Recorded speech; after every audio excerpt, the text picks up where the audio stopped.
Hey guys, welcome to the video. Today we are going to discuss how you can use AI tasks to conveniently solve and avoid writing complex JavaScript codes and really reduce the logic of your flows conveniently, cheaply, and especially if you are a non-technical user that just wants to complete their tasks and get their chatbot smart and intelligent. Okay. Now, the way we are going to first use AI tasks is to show how they are created. So, what you can do is inside your bot, you can go to the AI hub, and from here, click on the AI tasks. And then from here, you can click on AI task itself to create a new AI task. Now, there are some samples already provided to you. If you click any of those, it will fill in the name and the task prompt. But it's really simple. Basically, you enter the name. So the name would be, let's say, um, summarizer, right? So let us go and click on the summarizer. Okay, so let us summarize, and you can see that I am getting a task prompt that says basically you are an expert note taker. Summarize the user input in 2 to 3 sentences. So what basically will happen is in the AI task, you're going to give it a long chunk of paragraph, and then what you can do is give this chunk to this AI task, and then it will reduce it down to however many sentences you want. So in this case, we just want 2 3 sentences summary. uh, at the bottom, you will see output fields. These are used to, if you want to pinpoint and easily map the answers of an AI. For example, if I just want the summary in a string, I can just say the produce summary, and now I have a variable that I can just map to any user field I want. On the right side, you will see this drop down where all these different LLMs are available. If you want to use OpenAI, you can do that. If you want to use any other platform, you can do that as well.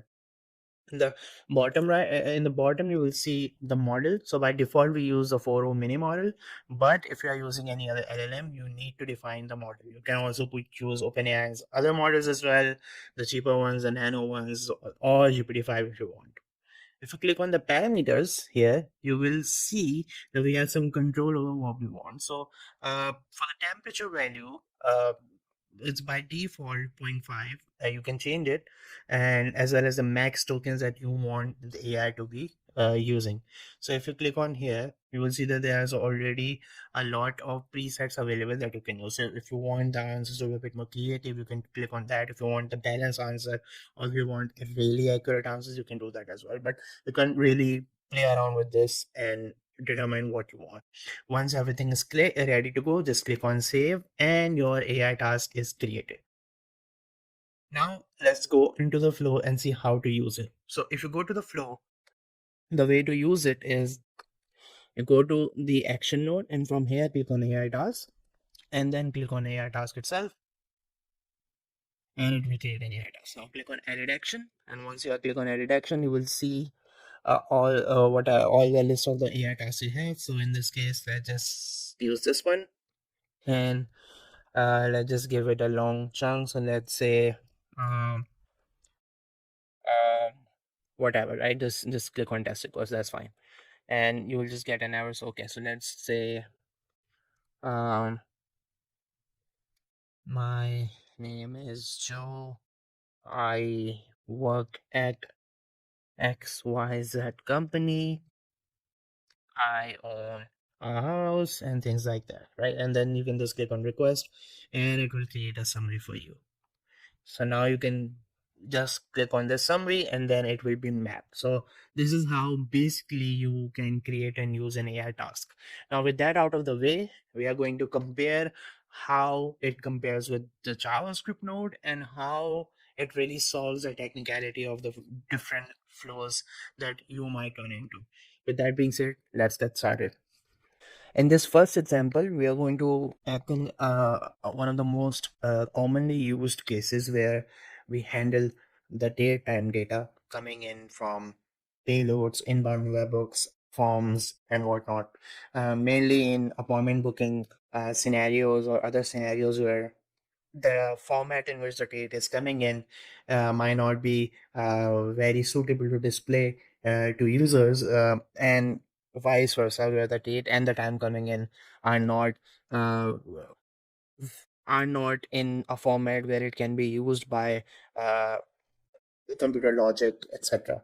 So for that purposes, usually what we do is we use JavaScript function to change the either the time zone or the format of the datetime coming in. So I have an example here of a very simple JavaScript code, and what this uses is it uses the date time right now, and then it converts it into a specific time zone of my choice, right? And then it gives us back the date and the time separately. So if you look at it here, you can see that I'm getting the date and the time separately. Uh, Even though this looks like a 4 lines of code, which looks really simple to implement, it is not really that simple. First of all, it uses Moment.js, so you must have some knowledge of how to implement this. Secondly, you cannot really, have ChatGPT write the whole code for you, because it can write a code for you, but in order for you to properly implement it inside the platform is a completely different story. The third thing is the format in which the date and time is coming in. Right now, it's in the UTC format, the defined UTC standard format, but in a lot of cases, this is not the case. Sometimes it's just a date, sometimes it's coming as, month, date, and year, and there are so many different formats in which time and dates are represented. So even though this JavaScript code works in this scenario, it is not suitable, um, and it is not scalable where you can handle multiple requests at the same time because the format is not specified. Now, if I give the same type of task to an AI task, let's look at that example. So if I have an AI task here which again takes the time, and then takes the time zone which I want it to convert. So right now it's converting the UTC time into uh, a time zone of my choice. And if I click on S request, I get the date and the time separately and convert it into the time zone that I want. Now I don't have to write any code here. It's just a simple prompt saying, hey, please take in this date time, please check in the time zone, and then convert it into a time zone and then separate it out. So now I can directly map this into whatever format, into whatever user field I want, as well as I can give it a prompt saying, okay, you should always have the date in this particular format, you should always have the time in this particular format. I can always do that and feed it and save it into either a daytime field, a date field, or a user field, whatever you like. So this makes it a very easy to do, very easy to scale, and also it's fault tolerant where it can handle a bunch of formats. So the date can come in any um, format, the time can come in any format, and the AI is smart enough to handle all of that. So in this case, it's really useful where you don't know what the date is coming and you don't know what the time is coming in, but you still want to make sure that everything, the data going forward, is standardized, and this is really helpful. In the next example, we are going to take a look at one another use case, which is taking a long chunk of a paragraph or a long chunk of string and dividing it into different smaller chunks. Now, this can easily be handled by a JavaScript code, but the problem with JavaScript code is that when it divides the chunks into 2 or 3 different chunks, what happens is that it sometimes does it in a way where it um, cuts the sentence in the midway, and it really looks very awkward. Now, the use cases could be that you have a very large text that you don't want the user to take at the same time because it screws up with the UI. So it's better to, slowly drip feed it to the user. So let's just take a look at the JavaScript code first. So here we have a JavaScript code that takes a paragraph. So this is like a 3 sentence paragraph, and then converts it into 3 to 4 different chunks. So if you take a look here, it divides it into 3 chunks, and you can save these chunks into different user fields. Now the problem here is, if you look closely, is that it's cutting off in mid sentence, which is not very ideal, right? Normally humans do not type like this. So to avoid that, you can use regular expression in this already complex JavaScript code. If you are a non-technical person, this could be like a nightmare for you. And that might get you like 70% of the success, but it won't give you 100% success, and it also will not work 100% of the time. So to avoid this, we have an AI task which consumes the same paragraph and then divides it into the chunks. So I'm just giving it the same paragraph, and it gives me three chunks separately, ideally separated, complete sentences, and they look natural if you're going to send them into different send message notes. So this paragraph can be larger one, and in production you will be filling in larger chunks of code or larger chunks of string. It will accordingly divide it into different chunks, making sure that the sentence still makes sense and everything else looks fine.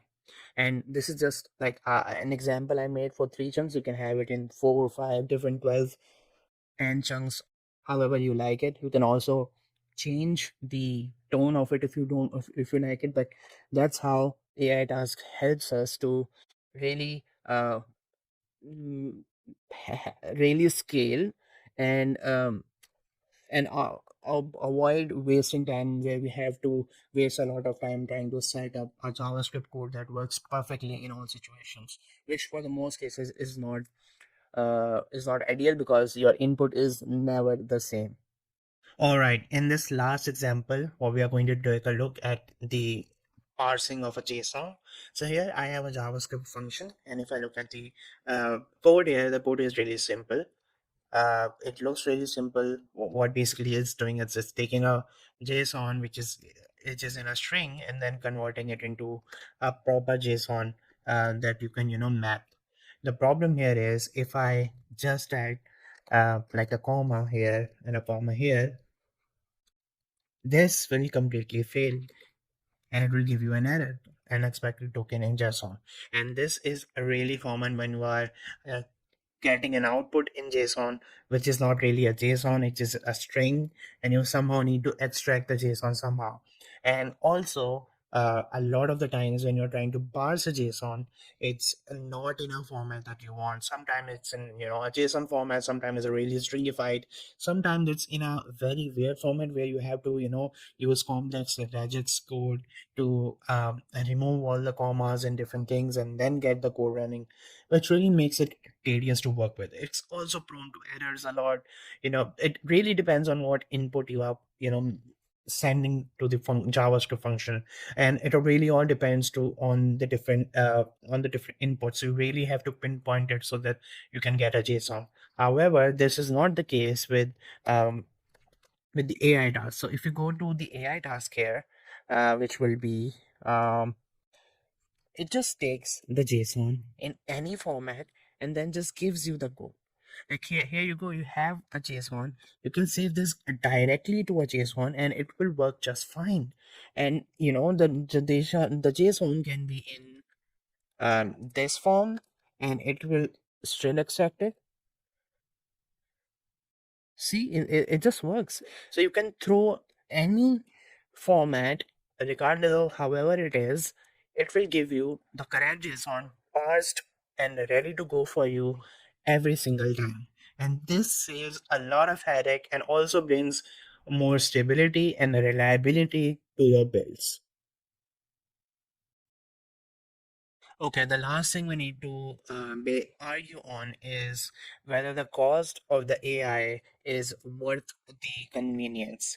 And to go over this debate or the argument, is that what I did was I used the AI task on generating different types of greetings for a lot of my users, and these are the logs for all of these. And if you and I get about 500 to 600 users a day, and these are the input tokens that are consumed. Now you can see the input tokens, which is the amount of prompt that I'm giving it to the AI, and then the output tokens, which is consumed out for creating that reply from all the given prompt. If you really combine it, it's averages out to about 600 tokens per request or per user. And even if you look at the cost of tokens per million, that's for at least this GPT-4 mini model is about $0.01 per million token. And I think in about 15 to 16 days, I have only consumed less than, I haven't really consumed even 1 million tokens. And so for the convenience of it, I think the cost is definitely worth it.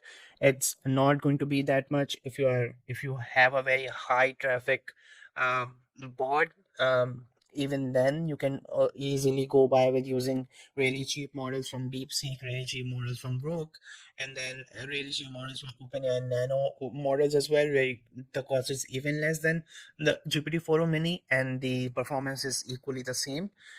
So in my experience, at least, building different builds, I think the AI tasks are really worth the cost and the convenience it brings, and the relief they brings from all the headaches of handling the JavaScript functions. And even, other than JavaScript functions, as a non-technical chatbot developer, it really, makes your life a lot easier.